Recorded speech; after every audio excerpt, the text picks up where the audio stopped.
All right, episode 6 of the Vitality Hour, and we're going to transition a little bit from all the heady COVID data and get into something that's really getting under everyone's skin, and that's how to stay motivated during the pandemic. I know this has really created some suffering for people with anxiety, depression, skipping their workouts.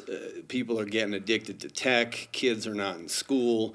They're turning into zombies is the latest word I've heard.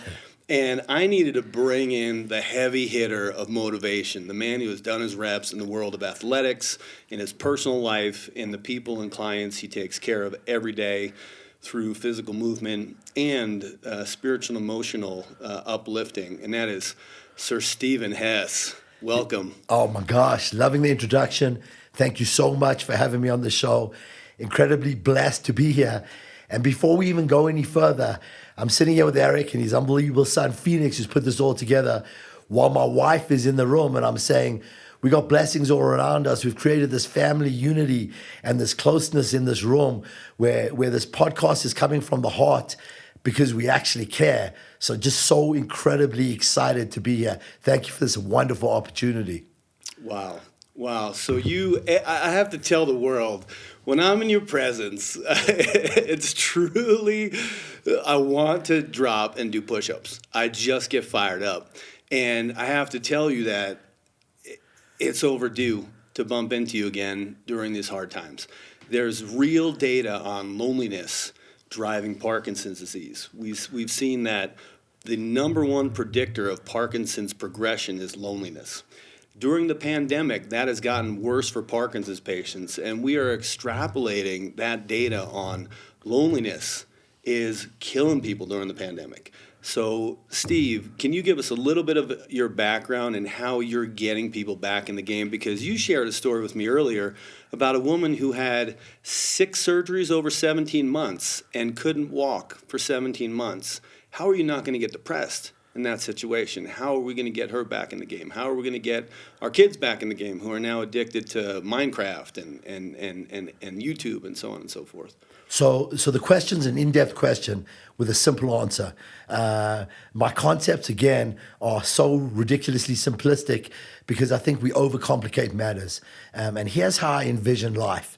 You absolutely, unequivocally have to take care of yourself. You have to lead by example. If you're the head of your family, it is imperative that you are the brand. You cannot progress, you cannot move on, you cannot project that anyone else can be happy unless you're happy. You have a responsibility not only to the people around you, but to yourself. This pandemic has been unbelievably challenging. I'm aware of that, but we can't control that. We get to control what we can do. So during these ridiculously challenging times, we got to find a way to take the best opportunities out of it. We get to spend more time with our families. We have more time. How do we get our minds right, our bodies tight? Do we have better hydrational habits? Do we have better nutritional habits? What are we able to do in the house to get our blood flow going right from the get-go? Ladies and gentlemen, understand this. Motion is lotion. If you stop moving, you die. So you better find a way to keep moving.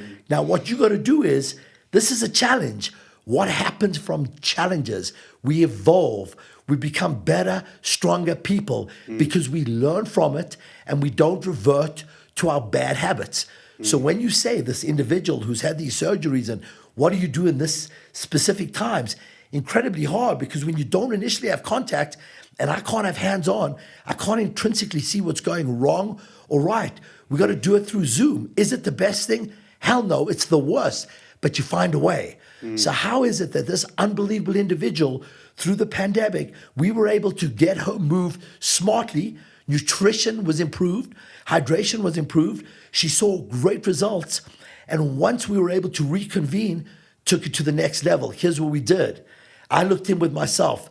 You're challenged. What are you going to do? I led by example. She's like, I'm in, because if he's going to do it, I'm going to do it. Another brilliant example is my family. We would find a way to get up at 3 a.m. every single day during quarantine and utilize specific things to get our workouts in. every single day. Wow. What ended up happening with that, we all came out of the pandemic in better shape. An unbelievable example is my youngest son was ready to participate at a high level on the basketball court. My wife, ready to run the house. Me, rolled right back into business. We decided we're going to treat this as a challenge because if we can get in better shape during this, mentally, physically, I had the best time with my wife. The most time I've spent with her in our 27-year marriage. And I'm like, this is the coolest shit ever. I got to revisit with her, laugh with her, watch shows with her. And she said to me the one day, you know what the cool thing about this is? We will never have this opportunity again, ever in our lives. We had 8 weeks to spend together. That's what I took out of it. Does it always work like that? No, but here's what I understand too. The same people that find a way out are the same people that always find a way out. The same people that sink into it are the same people that always sink into it. Now, it's not always that simplistic, and it's not black and white. They're gray areas, and you're progressing from one to the other. But what I personally won't do is ever sit in a situation and say I'm defeated. I will, and here's the other thing too. My life has not always been roses, and there's specific entities that I've had to come across and challenges where I'm like, holy shit, I'm just blessed that people around me stick around me, but it has not always been easy. The one thing I will always do is I will always bet on myself because I'm going to find a way. What I'm imploring your listeners is find a way to crush it every day. And here's what I'm saying. That does not mean I want to be 2% body fat, bench press 700 pounds, run a marathon while I'm making $100 million. It's finding happiness and joy in things that may be hard, because that's life. What life is not is trying to deal with bullshit problems continuously. It's having fun dealing with the problems. Find a way to have fun, because if you're not having fun, you're still going to die. And if you are having fun, you're still going to die. Might as well have fun. So I think, whoa, again, we might have to cut this podcast early because I need to go work out. I need to run some hills. I'm feeling fired up. And it's so nice to have your presence, because from the healthcare side, this thing has been a shit show, right? We've done everything from parking lot tests before tests were available to figuring out what the heck is this virus about? How does it work? How is it crushing people into the ICU? And we talked a little bit earlier about those inflammatory cytokines through those cytokine storms. And for me, working 20 years with chronic and mystery illness patients, many based in autoimmunity, many based in biotoxin illness and chronic inflammatory response syndrome, I feel like I was prepared medically to have some basic understanding of the biochemistry physiology on this. What I'm hearing about your experience and your background is we needed you as a leader for people to not know, what the hell do I do when my CrossFit gym rolls out? What the hell do I do when I'm scheduled for a knee replacement and it's April 2020 in the middle of a pandemic? How am I going to do rehab? How does it work to take the challenges of Zoom? Could you tell our listeners just a little bit about your passion, your purpose on this planet, and your history of how you got here? Because many of you know Steve Hess as high performance trainer to the elite athletes, right?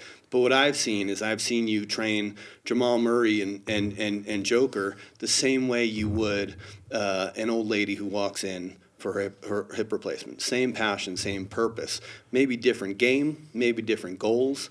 But can you tell us about your background? How did you get here? Unbelievable question, and it's a whole nother podcast, so I'm going to go quick. I was born in South Africa. I've lived in South Africa, Zimbabwe, London, upstate New York, Colorado, and here's how it went. From the age of 6, I knew I had a purpose, and it was to work with athletes. Going through high school, I don't even know how I got through high school. I was the laziest young guy when it came to books that I've ever seen in my life. If I had a pencil in my backpack, it would be lost because I wouldn't find it till the next semester. I didn't even know there was something like going home and doing homework. Somehow I got through high school, got into university, applied to 22 universities, got a conditional acceptance at one, Ithaca College, where I got my undergraduate degree in cardiac rehab, master's degree in sports medicine, and they gave me a conditional acceptance. Had to maintain a 3.6 GPA, had to redo my SATs. It was lock-in time. That's when I'm like, I'm done playing. And from that day on, moving forward, I know I have a calling. My calling is simple. I was put on this planet to help people perform better at any level. So you ask me, how do I treat?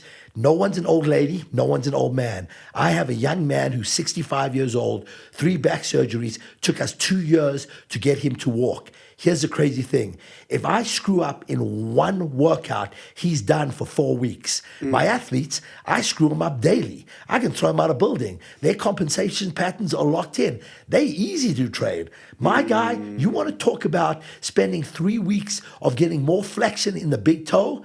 You want to know about lock-in? This dude is ridiculous. 65 years old, couldn't walk, now he's playing paddle tennis. That's life. And here's the thing. He did it. I did not do it. He did it. I was a part in that. So people say, do you get joy? Joy, are you kidding me?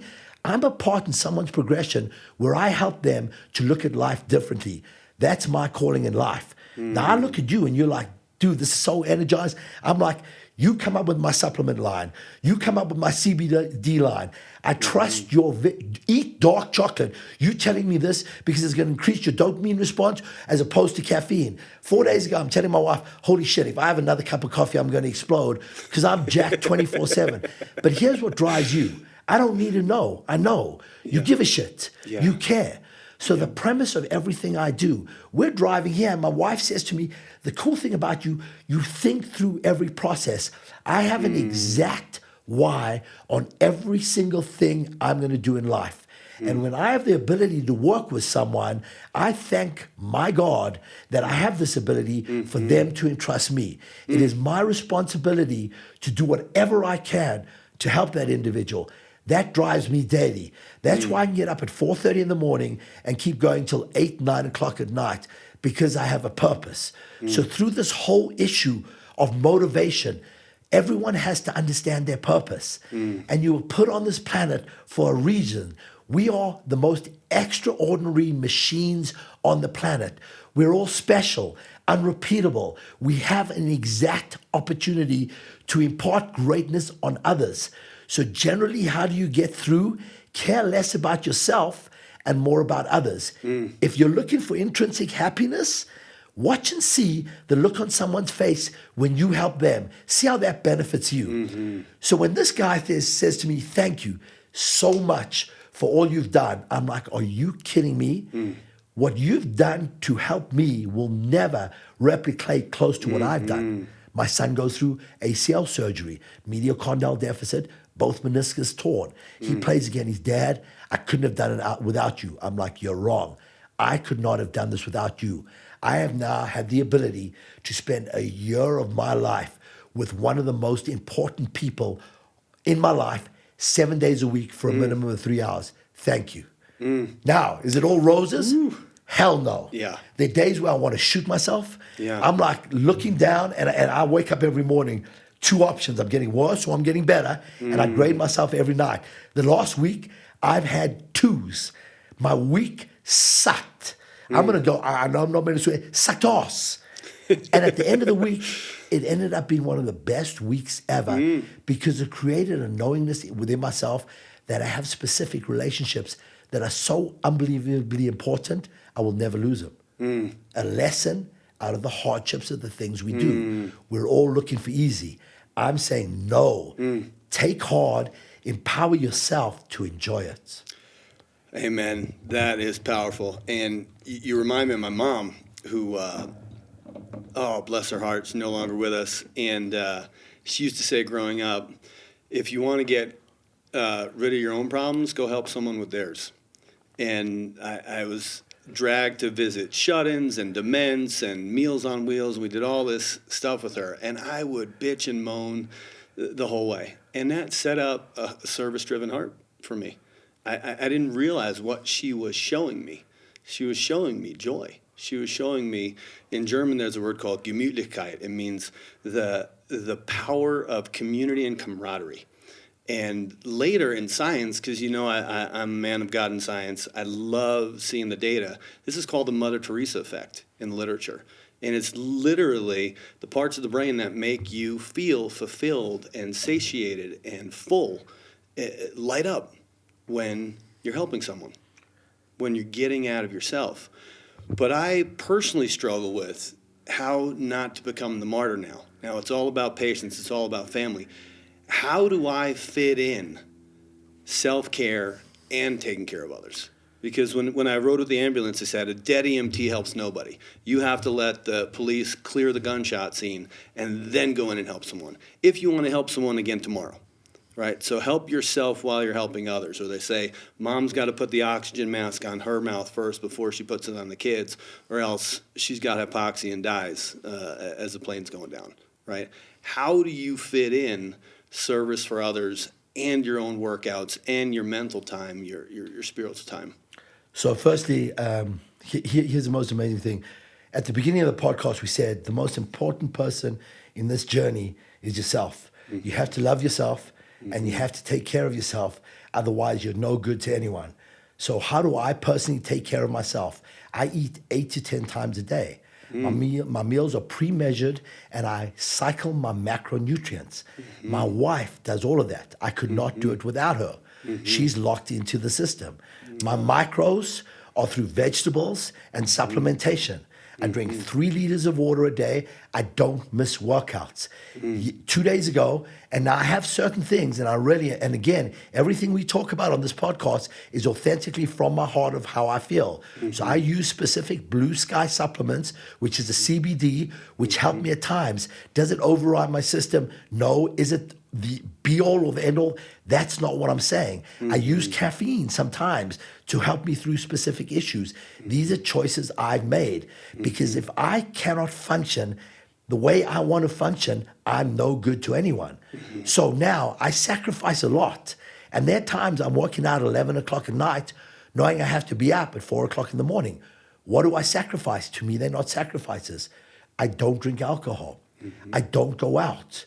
I don't do anything that gets in the way of my 3 things: my family, the work I do. It is not a job. It's who I am and the work I do for myself. Do I have fault? Hell yeah. Spiritually, I'm not necessarily locked in. My meditation sucks. I am the caffeine kid. I'm going 700 miles an hour. It's who I am. Am I getting better? Absolutely. Will I be perfect? No. I will die high octane, but I will do it my way. And all the way to the day I die, I will be doing shit where people are like, how did he do that? It's because I don't want easy. So when you say to me, you're in a pandemic, about to have your knee replaced, what do? You understand, and you do. People got to understand the body is a fully integrated system. Sitting on the couch and bringing your foot up and down, lifting your shoulders up, down, forward, and back, grabbing things with your hands, getting up and just getting down. Specific motion where you're not buying in to the fact that you're immobile. You have to be mobile. You have to find ways. Speak to someone you trust to give you guidance, is not to irritate where it is you're at. Find a way. Find a way that does not irritate it, does not make it worse. Find a way. Do I have all the answers? Hell no. But I'm always searching to find a way. If we have to take care of ourselves. And here's the other thing too. Age is not what it was. We having advances in technology. We're going to live to 150. Find a freaking way. So when people say, I just can't, I don't believe that. I've seen guys come back from 2 microfractures, shouldn't have been able to come back. I've seen guys not being able to walk, being able to work. I've seen miracles. And here's the bottom line. I truly believe this. Raising the threshold of your muscular system is the miracle. That is the miracle. If you can overload your system, not so you get a sunburn, but so you can get a suntan, you are going to live a much better life than if you don't. That is my miracle. And how does that happen? It's integrated. Nutrition, recovery, sleep, and exercise. And when I say exercise, if you're a CrossFitter, you have a different request than if you're just trying to work to the mailbox. I don't care what it is. Find a freaking way. Love it. So I'm blown away with some of the people you've worked with. You know, my older son, Phoenix, he's Mr. More extreme sports, parkour, tree skiing, that kind of stuff. My younger son, Ozzy, is like your son. He's 11 years old, competitive basketball. That's all we do is talk Nuggets, so on and so forth. And you were the Nuggets trainer for 21 years. Yes.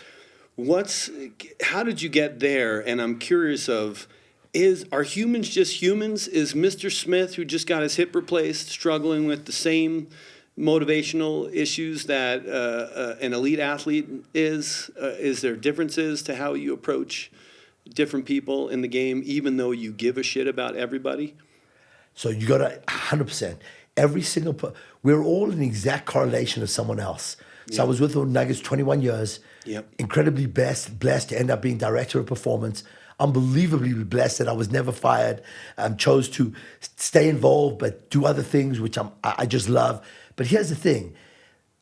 The Nuggets organization, every player I've been with over the 21 years, it's thousands of rehabs, thousands of hours of training. It's the same as your general population. You have your guys that are motivated, unmotivated. You have your guys that believe, that don't. The one thing is with professional athletes, they don't move from A to B better. They have way more compensation patterns to get from A to B. The other thing with professional basketball players that I freaking love, here's how they got there, an intrinsic belief. So when you're all Boykins and you're 5'3" and weigh 130 pounds, he knew at the age of 7 he's going to run cross country because he's going to play in the NBA. It's an intrinsic belief. Now here's who I work with now.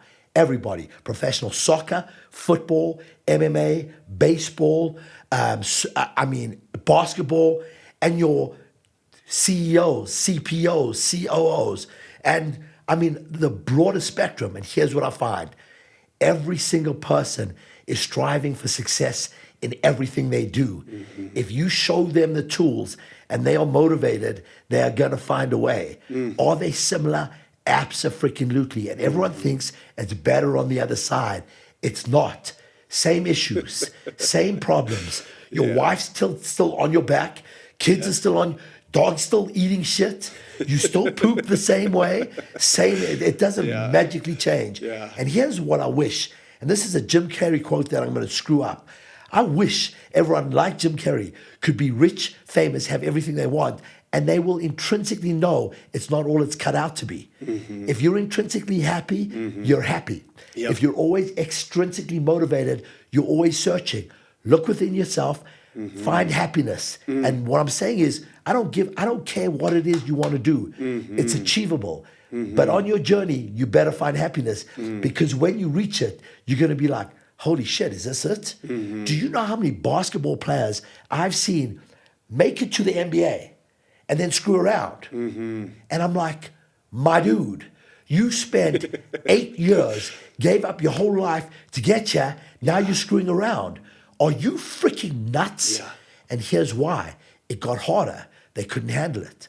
So whatever you want, the higher up you get, all that happens, there are more cameras watching what you do. The other thing is, none of us really know shit. Some of us just fake better. And you said it.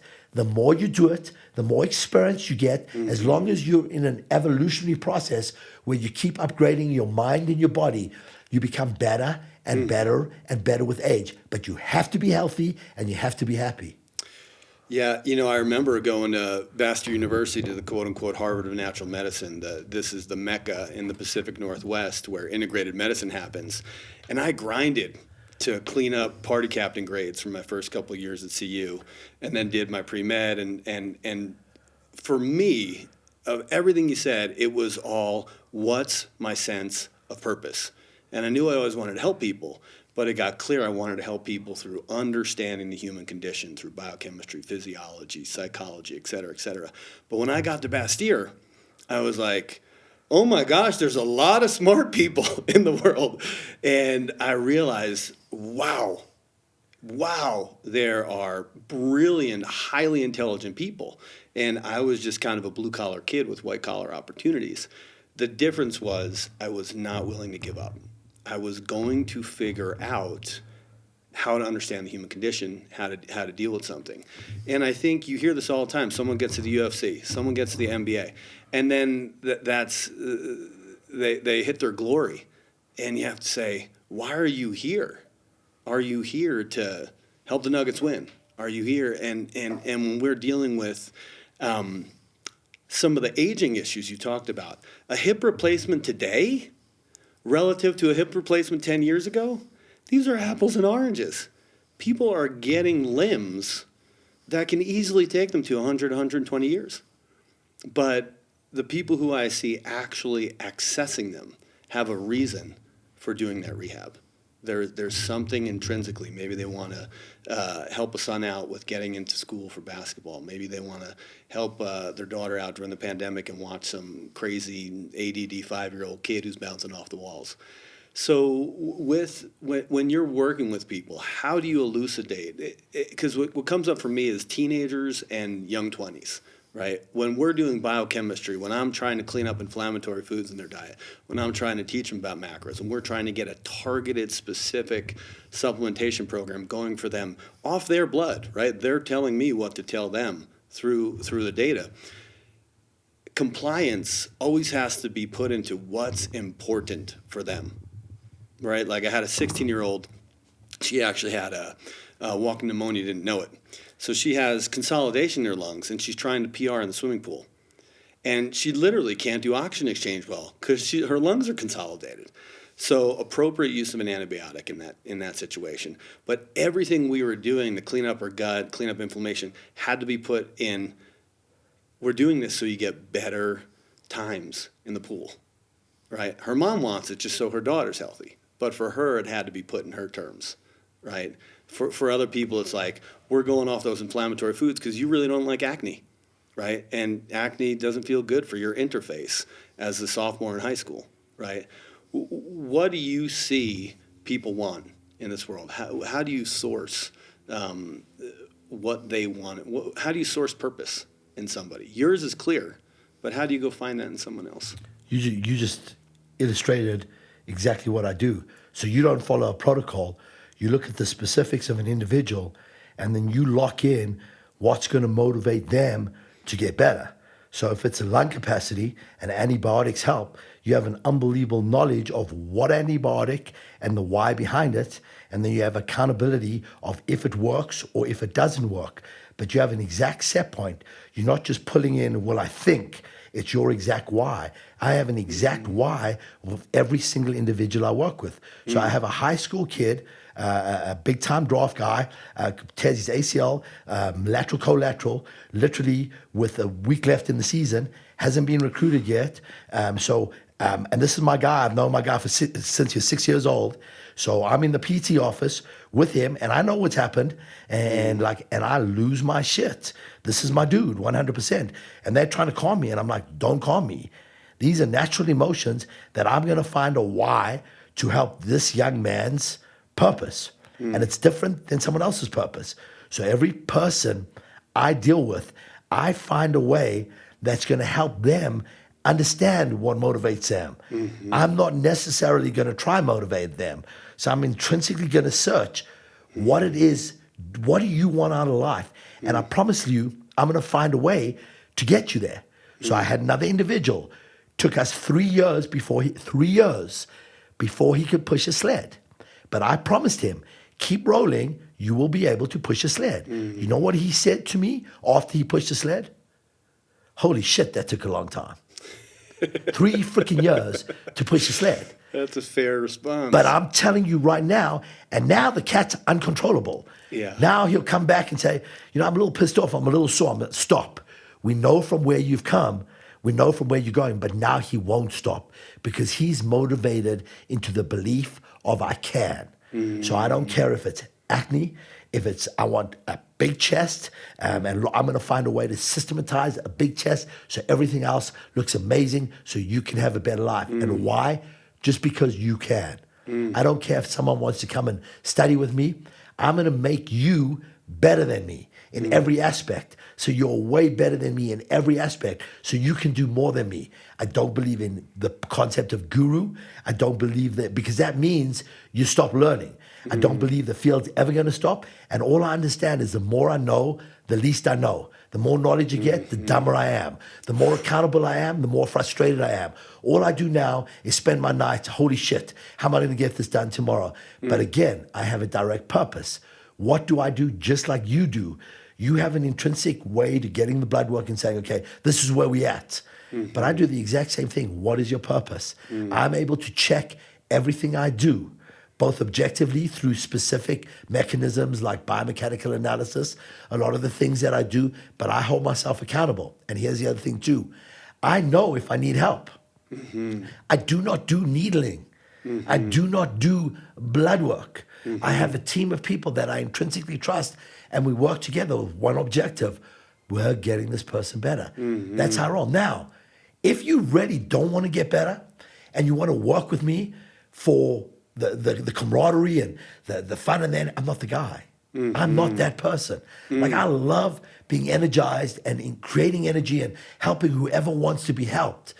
But if they have a chemical imbalance, then I'm like, you got to go see my dude. We got to get this locked in before you. Don't waste your money with me, because I'm not going to say it's okay. If we're looking to lose, you're obese, and we're looking to lose 25% body fat, and we're not progressing in that direction, I'm going to say we're not. And let's go somewhere else. I don't want it. I'm not. Here's my thing. I'm so blessed to be driven about people obtaining what it is they want. And I don't believe in realistic. So I don't care if you have one leg and you want to climb Mount Everest. I don't care if you're a young lady who wants to play in the NFL as a lineman. I don't care. Whatever your goal is, I'm not going to lie to you and say to you, absolutely. If you have I get this all the time. Dad will come to me, oh, my son is the next coming. And I'm like looking at this kid. I'm like, my dude, amazing young man, but I don't care what you do. He is not going to a D1 university.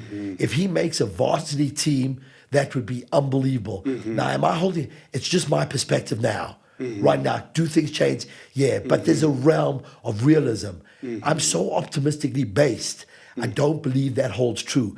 But I am going to look to what is it we can do to make you understand how unbelievable you are, so you can buy into yourself, and I'm going to help you buy into yourself. Wow. And teamwork makes a dream work, but I love your perspective where ultimately they're the general, and you're really good counsel for the general to win their battle. You know, I just love it. 100%. Yeah. So one of the things we talked about when we were farting around before the podcast is just, what do you do when the desire's in their heart, they have a sense of purpose, but biochemistry isn't working, right? And my saying for our patient population is, I expect you to pull yourself up by the bootstraps if you have biochemical bootstraps. And that's my bad joke, right? Because I think we can kind of be harsh on some people when there is an underlying healthcare issue that's getting in the way of motivation centers. And you and I were talking about some of those. And just for the audience, I want to make sure we know what the molecule motivation is, and that's dopamine, right? And what does dopamine do? It's ambition and drive. It's feelings of self-worth. It is hopefulness. It is part of our cerebral libido. Our sex steroids are more of our physical libido, but dopamine's more of our cerebral libido. It is decisiveness, and it is the ability to finish tasks. So when I have people who, we refer over to you or we refer elsewhere, I'm working with them, and they're just not clipping, but in their heart, the desire's there. We have to say, what's undermining their dopamine production? What is getting in the way of that? Serotonin is our enthusiasm molecule. People call it the happy molecule, but it's the enthusiasm molecule. It's, hey, hon, where do you want to go to dinner tonight? I don't know. That's low serotonin, right? Losing interest in hobbies, losing interest in enthusiasm. Then there's GABA, our feelings of cool, calm, and collected. And then there's phenylethylamine, focus and attention. This is the Ritalin pathway. And then there's acetylcholine, which is memory and mental acuity, and that's really what crashes in our dementia patients. And I was sharing with you earlier, if if you hear Steve's words today and you get charged up and you get a week or 2 weeks and then you fall flat, and this is the 50th time you fall flat, you have to consider what could be undermining your dopamine production, right? And you gave some great examples: macros, diet, chill out on the booze, stay hydrated, caffeine to get you that workout, to then go make more endorphins, dopamine, serotonin, and so on and so forth. A couple things I just want to remind the patient population and our listeners about is I reverse engineer how the body works. And the number one thing we need to make these neurotransmitters is oxygen. Oxygen, oxygen, oxygen. And not to sound intense, but you can go 3 weeks without food, you can go 3 days without water, and George Floyd showed us you can go 10 minutes without oxygen. Oxygen is no freaking joke. And if you don't get it, you're going to be depressed. So I tell people a gastric bleed, a colon cancer bleed, an anemia, a woman with heavy menstrual cycles who she just rebuilds her hemoglobin and then boom, bleeds off again. You're going to have lower dopamine. The biggest hidden cause of low oxygen in my 20 years is sleep freaking apnea. And people are not getting screened properly for apnea when they are waking up a train wreck, stiff, tired, exhausted, and depressed. So if you keep waking up unmotivated, right? Steve's getting up at 4:30, right? We all aspire. This is the Jocko, set your watch, get up and crush a day, right? We all want to be that guy. But if you're having trouble getting out at 7 a.m., 7:30 a.m., apnea is something you have to consider, right? And then we talked about low blood pressure, another problem. Everyone's worried about high blood pressure, when you get above 140/90. And that is a mild to moderate concern for stroke. When you have a hypertensive crisis, 220 over 120 in your blood pressure, you need to go to the ER. That's hypertensive crisis, right? In our clinic of mystery illness, it's more people are low. We check their blood pressure and they're 90/60. They're 95 over 54. They're 100 over 60. 110 over 70, 120 over 80 is bum, bum, whoosh, I'm alive. And my bad joke is, the living room is in the heart is in the living room, the brain is in the attic. You need an anti-gravity machine called tension to get up there. And if you're 90 over 60, it looks like this: bum, bum. I'm never gonna stroke, but I am gonna dement, right? So we need to get the oxygen going. And you started this whole conversation with, it's about the blood flow. You're really about lubricating and getting the blood flow up. And exercise transiently elevates blood flow. And in all these chronic fatigue patients we see, when they slowly but surely work themselves back to a good workout, they have 20, 30, 60 minutes of oxygenated brain. And then all of a sudden you see the dopamine come back on. So, I just share, if you're hearing this and nothing gets me more fired up to reevaluate my life than Steve Hess on literal, practical, tangible, structural. What am I doing wrong? How am I managing my time? How am I managing my family? Am I the leader I want to be? And the answer is, in some places, wholeheartedly A+, and in other places, a freaking F. And what I'm going to take away from this is reevaluating it, getting up and getting to my workouts. That's really the place for me. But for someone else, they might have tried that for 5 years, and you're missing that you have flagrant sleep apnea. The other thing we talked about is you often use caffeine, which is a wonderful performance enhancer to get to a workout. But we talked about chocolate. Mm-hmm. So my three, once you clear all the medical, waking up rested, my three big things for dopamine is crushing workouts, and then I do a bar of 70% or more dark chocolate every day. And we were talking with your wife about how do you do that? When do you do it? I do it after breakfast, because just like caffeine, if you go too late into the day, now you screw up your sleep. With chocolate, if you go too late into the night, you screw up your sleep. So everyone does chocolate for dinner dessert. No, it's supposed to be your breakfast dessert, right? So chocolate has theobromine in it, and theobromine enhances dopamine. And caffeine and doesn't come with a crash of caffeine. Caffeine comes with blood sugar crashes. So when you said, I eat 8 to 10 meals a day, I'm like, that's how he gets away with his caffeine, because you're really micromanaging your blood sugar with those meals. So when you're working out with people, those are my tricks. Watch the oxygen, get screened for apnea. That's the biggest dopamine crash in 20 years of medicine that I've seen that people are unaware of. And remember, 1/3 of all apnea patients are thin. 1/3. We were trained in school that you're looking for a 400-pound overweight guy who's choking in front of you. And my bad joke is, if as a doctor you miss that guy, it's time to quit. You need to go. you need to go. This is not your job, right? But 1/3 of all apnea patients are thin. You can snore and not have apnea. You can have apnea and not snore. So it can be as simple as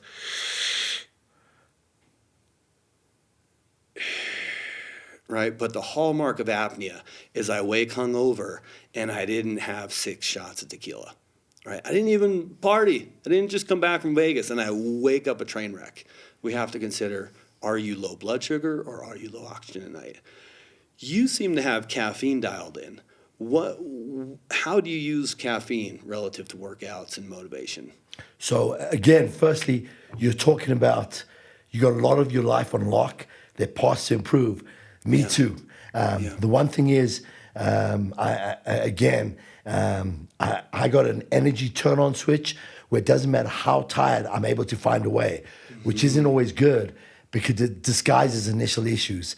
So with my caffeine, what I've done, it was way, when I'm working on the nuggets, you got to understand, they'd be like, some days we'd go 16 weeks without a day off. We would fly out of Denver to LA, get there 3 a.m, and then I know if I didn't get up at 7 to go get my workout in and then I wouldn't get the workout in. And people are like, well, just miss the workout. But then you miss that day. But then we're out to the next city. Then you miss that day. Then it's weeks. So I never ever did that. So what I would do is I'd set my alarm. I would do a shot of pre-workout, which has 250 milligrams of caffeine, go work out, come back, try grab a nap, and again, eating all the time to balance the down effect of when you're coming off the caffeine, but then have more and more and more. And it got to the point where I probably was doing 1,000 milligrams of caffeine a day. So then did I need to sleep? No, I pretty much think for 21 years I didn't sleep. And then there'd be specific, no, I'm keeping it real. There'd be specific times where I wonder why I'd sleep for 3 days. And then but it's not healthy. I'm not saying that. So even with the new parameters of what I'm doing now, highly motivated, get up early, go to bed late, starting to get way better. Now, when I say way better, probably on about 400 milligrams of caffeine. Is that way better? Hell yeah. Wake up, I have a cup of coffee, I roll out, then I have a pre-workout. Now, what I've done with my pre-workout, so let's say there's 250 milligrams in the coffee, there's 300 milligrams in my pre-workout. I sip it through the day until I get to 12, then I'm done. Even after I have to work out that evening, I'm not necessarily doing it for the workout. Because if I go later than 12, it's a wrap. Then I don't sleep and it starts the whole cycle again. Okay. So I've had a much better opportunity of doing that to modify that caffeine. Am I going to find a way to get it all the way down? No. Partially down? Yeah. How? By to interject the chocolate thing. Now I'm going to see how that works because I'm speaking to a doctor who's telling me, holy shit, try this, my guy. I'm going to try it. If it did, I'm 53 years old, being done in a certain way, evolved that, about to do it. So when someone has an issue, sleep apnea, again, feeling whatever it is, find a way and never stop and fully understand the only person who really cares about you, please understand this, is you. You the one who has to search it. You've got to find a way. This is your health. So whoever you go see, you're one of 100. You're important, but you're not that important. So help them guide them on your path because it is your path, but never ever quit. And ultimately, you have to feel good from the inside out to know what bad's feeling like. Generally, we've succumbed to feeling bad. So when I see dudes my age, it's like you say, brilliant. Your blood pressure is 90/60, but you're half dead. You're not passionate. It's like, I'm like, look at them. Oh my God, you have this unbelievable family, unbelievable wife. I'm like, how you doing? Oh, I'm okay. Ask me on any given day, how are you doing? I'm like, unbelievable, even if I'm not, because words are extensions of thoughts. You re-emphasize it, say it enough, you'll start believing it. Has to be followed with actions. But we come in, I want to live forever, but I don't want to live forever in a dulled, if I want to be locked in. And if I find that I can't sleep, well, I'm going to find a way. And how do I find a way? I listen to what's going on around me and I try things. And I don't try things because I'm told to. I understand why I'm doing them, then I try them. And because I know what's going in and what's going out, if I modify one thing, it's just one thing. Am I taking a CBD from Blue Sky? Yeah. Are we coming up with a whole brand? Yeah. Why? Because it absolutely works. How do you know? Because I've used it for 2 years. Well, really? Yeah. Came off surgery. Like now we go back to surgery. I had shoulder surgery, 3 major rotator cuffs with full thickness tears. Dr. Snyder is a freaking genius. People are like, it's a wrap. You're done lifting. I competed 16 months later. Competed. Now, did I do the surgery? Hell no. Did I find the right doc? Thank you, God. Yeah. But how did that happen? Research. Did it work? Yes. Does it always work? No. But if it didn't, I would find a way. I promise you, on my life, on everything I do, does it always work? No. And it probably takes 3 years, or in some cases, 20 years. But I always try my best to find a way, and I kind of do. So it's just, and I watched your rehab posts on Instagram, and that was heroic. And that's a big surgery. I don't think people understand 3 full tears, what that means. That is hard work. And it reminds me when I was working with a patient once, and I wanted it so bad for this patient. I wanted their quality of life to restore. But I realized I am clearly working harder than the patient. And I can work right up there with them, just as hard. But if your surgeon does the best surgery and you don't do the rehab and you don't put in the reps, it don't matter, right? So one of the things you brought up was CBD, and I have to tell you that, I do research and development for Blue Sky, and I was very suspicious about CBD isolates, full hemp extract, so on and so forth. And I took the job to force me to study what is this molecule about. And I'm going to tell you that it is one of the things that has gotten me through the pandemic. And I take 300 milligrams of the straight CBD isolate from Blue Sky, 300 milligrams CBD a day. And when I first started studying this, hemp extract has some terpenes in it that are sedating, right? So they're a little chill out. CBD as an isolate is an uplifting productivity molecule, right? And so many people associate marijuana with, hey, college kids getting stoned at Red Rocks and, spacing out. No, CBD isolate enhances the D2 receptor in the brain, which is dopamine. It uplifts the 5-HT1 receptor in the brain, which is serotonin, and enhances GABA A for feeling cool, calm, and collected. So CBD is this wild molecule that makes you feel cool, calm, collected, while uplifted and productive. And I'm telling you, I have read so many medical papers in the last year concerning COVID and the pandemic and how do we thread the needle of all the complexities of the illness. And I thought my eyeballs were going to fall out because I just would put the kids to bed and then I'd have to read more and then I'd have to research more just to make sure we're making the very best decisions for our patient population. And CBD was a phenomenal ally in that equation. But why? Because I was flirting with depression. I was flirting with anxiety. I was flirting with overwhelm. I was flirting with tapping out and not feeling enthusiastic about my leadership role in this healthcare crisis, right? So CBD is a very curious molecule. The other thing I've been on for 20 years is adaptogens.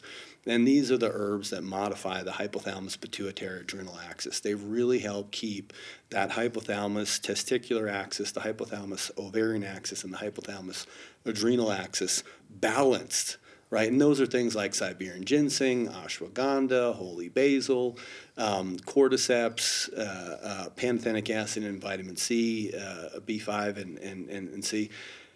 Those are my little secret tricks. If I was just going to say, I need to help this patient get a little uplifted so that they can actually follow through with the recommendations and find their purpose and nail down their purpose and exercise purpose, it would be an adaptogen and it would be CBD.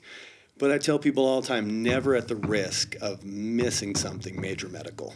They're severely anemic. They have undiagnosed apnea. They've concussed multiple times, and they also need support for traumatic brain injury, so on and so forth. So I love the way you play around with caffeine. I'm really curious to see what you think of the dark chocolate. I can't wait. Yeah, because I know you do your reps. You're well practiced with your patient population, but also you live the real deal. It's always a pleasure having you on. Anything else you want to share with the listeners? So I just pretty much want to say again, Eric, I think you have an authentic approach. That bringing me onto this is we're looking to solve problems. Solve health problems that are created out of a legitimate cause. We're authentically looking to help. So everything we do, we're looking to upgrade. So I know I'm going to be on this 1,000 more times because we're never actually going to find the exact answer, but we're going to keep getting closer. And here's why, because I really feel like you give a shit. And I give a shit. And I'm ecstatically motivated to be around people smarter than me that give a shit. That excites the hell out of me. Right on, brother.